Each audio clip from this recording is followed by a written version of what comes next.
सो hey guys, कैसे हो आप सभी लोग। Welcome back to my channel AG NI manga. तो गाइस, आज मैं एक्सप्लेन करने जा रहा हूँ बुक ऑफ एस्पर का एपिसोड नंबर 527 को, जो कि वाकई में काफी ज्यादा अमेजिंग होने वाला है। इसलिए पहले ही वीडियो को लाइक शेयर कमेंट सब कुछ कर डालना। और बाकी जिन लोगों ने भी अभी तक इसके पिछले एपिसोड को नहीं देखा है, तो मैंने उस एपिसोड का लिंक इस वीडियो के नीचे डिस्क्रिप्शन में दे दिया है। आप लोग जाकर के पहले उस एपिसोड को देख लीजिए। बाकी तो जिन्होंने ऑलरेडी देख रखा है, तो उनके लिए शुरू करते हैं हमारा आज का ये वाला एपिसोड। तो अब इस एपिसोड की स्टार्टिंग में हमें ब्लडी बेबी को दिखाया जाता है, जो कि यानमो को हिट करने के बाद में जूफन के सामने अपेयर होता है। और फिर जूफन उसे वापस अपनी बॉडी में लेते हुए कहता है कि लिटिल ब्लडी बेबी को किंग चैन की बॉडी में डाल करके उसे एक बेट की तौर पर यूज करना मेरे लिए काम आया। ओ, और क्या तुम्हें अभी तक हमारी वो लवी डवी वाली बातें परेशान कर रही हैं? तो तब यानमो कहता है कि ओ, तो तुमने ये सब सिर्फ और सिर्फ मुझे परेशान करने और मुझे तुमसे अलग होने के लिए मजबूर करने के लिए किया था, ताकि तुम बाद में अपने इस डेमोनिक क्रिएचर का यूज करके मेरी इस जगह को ढूंढ सको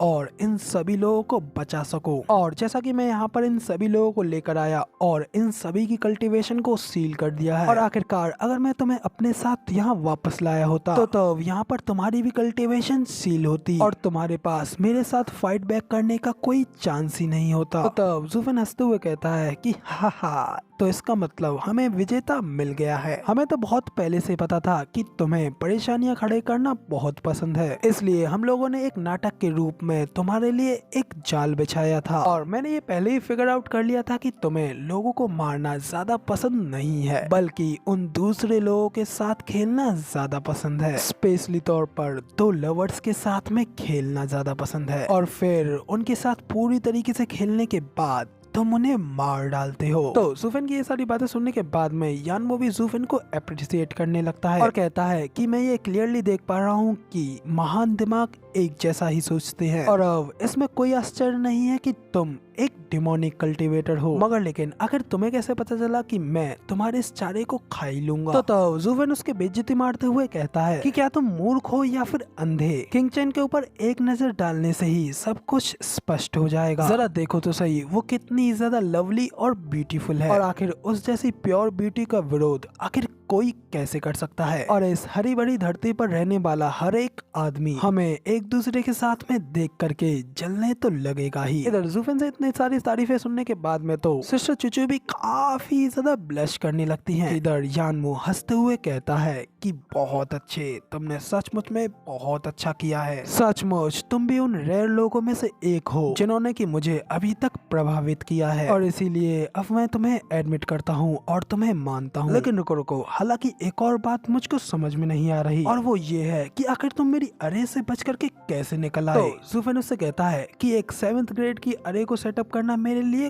कुछ भी नहीं है, कि मैं तो यहाँ तक कि एक 10th ग्रेड की अरे को भी बड़ी आसानी से सेटअप कर सकता हूँ। रही बात सीक्रेट स्टोन्स यानी कि पवित्र स्टोन्स की, तो इतना कहते ही जूफन अपने पास से एक बड़े से सीक्रेट स्टोन को बाहर निकालता है और उसे यानमो को दिखाते हुए कहता है कि यहाँ पर सिर्फ और सिर्फ तुम ही नहीं हो जिसके के पास में अपार पैसा है, क्योंकि मेरे पास भी इस चीज का एक काफी बड़ा खजाना है। दूसरी ओर जूफन के हाथ में सीक्रेट स्टोन को देख करके तो तीनों वेनवर्स के मुंह खुले के खुले रह जाते हैं, और वो काफी ज्यादा हैरान होते हुए कहते हैं कि ये क्या, इसके पास तो सीक्रेट स्टोन्स भी हैं। जबकि इधर यानमो हंसते हुए कहता है शानदार, बहुत ही ज्यादा शानदार। यहाँ पे सचमुच में मेरे सामने एक ऐसा डेमोनिक कल्टीवेटर है जो कि लोअर 3 सेक्ट से आता है, लेकिन उसके कंधों के ऊपर सचमुच में एक बहुत ही अच्छा सिर है। तुमने हर मोड़ पर मेरे इस रचे हुए गेम को बेकार कर दिया, और यहाँ तक कि तुमने मेरी अरेस को भी आसानी से बर्बाद कर दिया, और इतने सारे टैलेंट के साथ में तो तुम यहाँ तक कि सुपर 3 सेक्टों में भी काफी ज्यादा दुर्लभ होते। मगर लेकिन फिर तुम्हारे पास में दुनिया का सारा दिमाग, सबसे शार्पेस्ट बुद्धि, सबसे चतुर चालें हो सकती हैं, मगर फिर भी उन सभी को समर्थन देने वाली ताकत के बिना कोई भी यहाँ पे तुम्हारी मदद नहीं करेगा। और तुम्हारा वो डेमोनिक क्रिएचर भले ही कुछ हद तक कुछ स्पेशल हो सकता है, यहाँ तक कि वो बड़े ही आसानी से एक इथेरियल स्टेज एक्सपर्ट के सामने भी खड़ा हो सकता है, मगर लेकिन वो मेरे सामने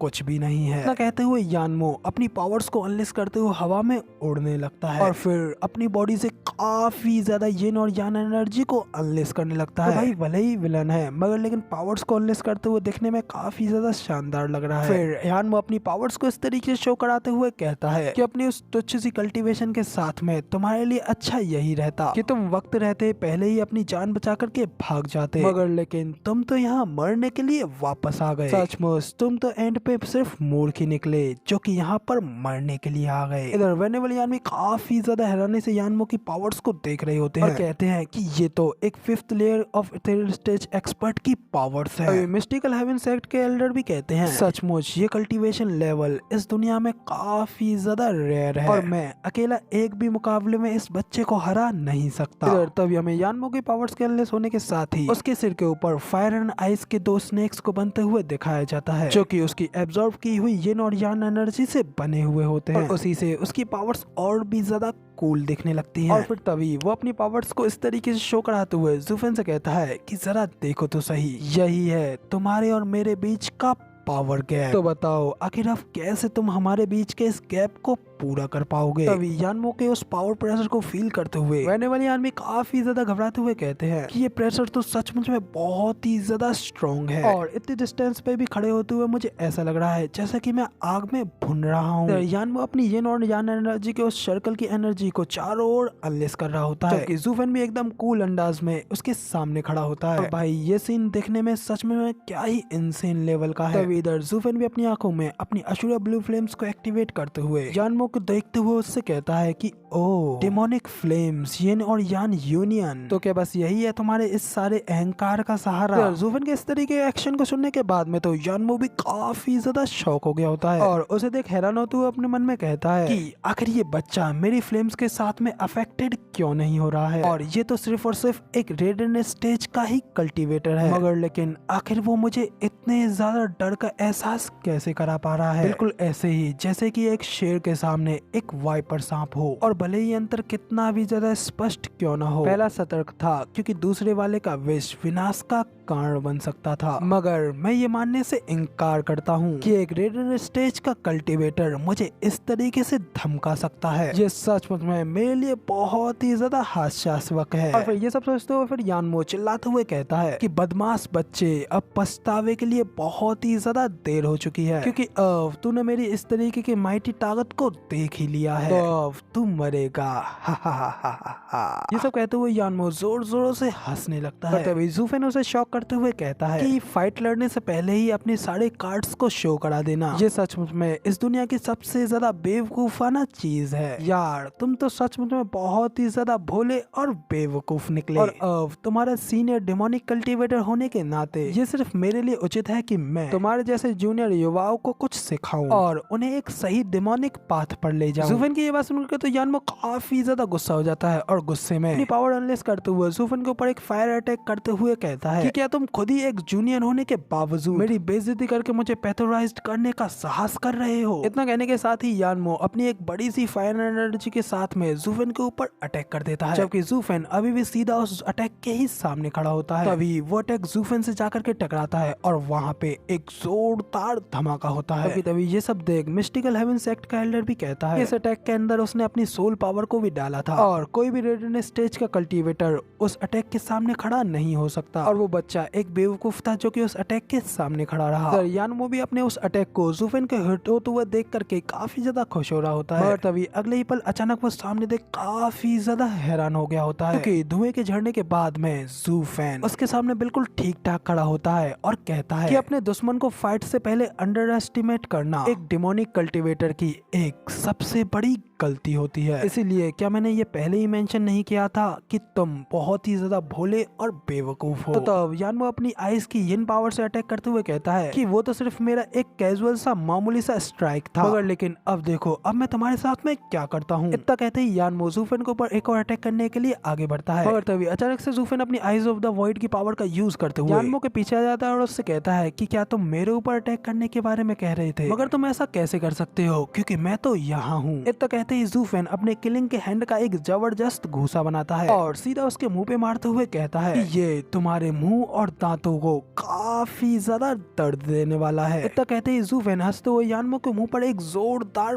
पंच मारता है। पंच के अंदर से काफी ज्यादा भयानक पावर अनलिश होती है और उसका हिट खाते ही सीधे यानमो नीचे जमीन में जाकर के गिरता है और नीचे की जमीन में बुरी तरीके से सेटर हो जाती है। और फिर हमें यानमो को दिखाया जाता है ज़ूफेन के पंच को खाने के बाद उसका मुंह सूज गया होता है और साथ ही वो काफी ज्यादा घायल होने की वजह से अपने मुंह से खून खांसता है। लेकिन गाइस आगे की फाइट अब आप लोगों को अगले हफ्ते देखने को मिलेगी, क्योंकि हमारा ये वाला एपिसोड हो गया है यहीं पे खत्म और अगला एपिसोड तो आप लोगों को पता ही है कि फ्राइडे को आएगा। फिलहाल यार सुपर चैट और मेंबरशिप को ज्वाइन करके चैनल को सपोर्ट कीजिए। मैं देखना चाहता हूँ कि यार मेरे चैनल पर कितने ज्यादा अमीर लोग हैं, तो जो थोड़े अमीर हो वो सुपर चैट जरूर कर देना। बाकी तो यार आपकी मर्जी, कोई फोर्स नहीं है, लेकिन बाकी के सभी लोगों को एक चीज तो जरूर करनी है। अगर वीडियो पसंद आई है तो वीडियो को लाइक कर देना और कमेंट करके जरूर बताना कि आपको हमारा ये वाला वीडियो का एक्सप्लेनेशन कैसा लगा। और चैनल पर नए हो और आगे भी ऐसी अमेजिंग वीडियोस को देखना चाहते हो तो इस चैनल को सब्सक्राइब करना बिल्कुल मत भूलना। बाकी मिलते हैं किसी और नई वीडियो में, तब तक के लिए बाय बाय।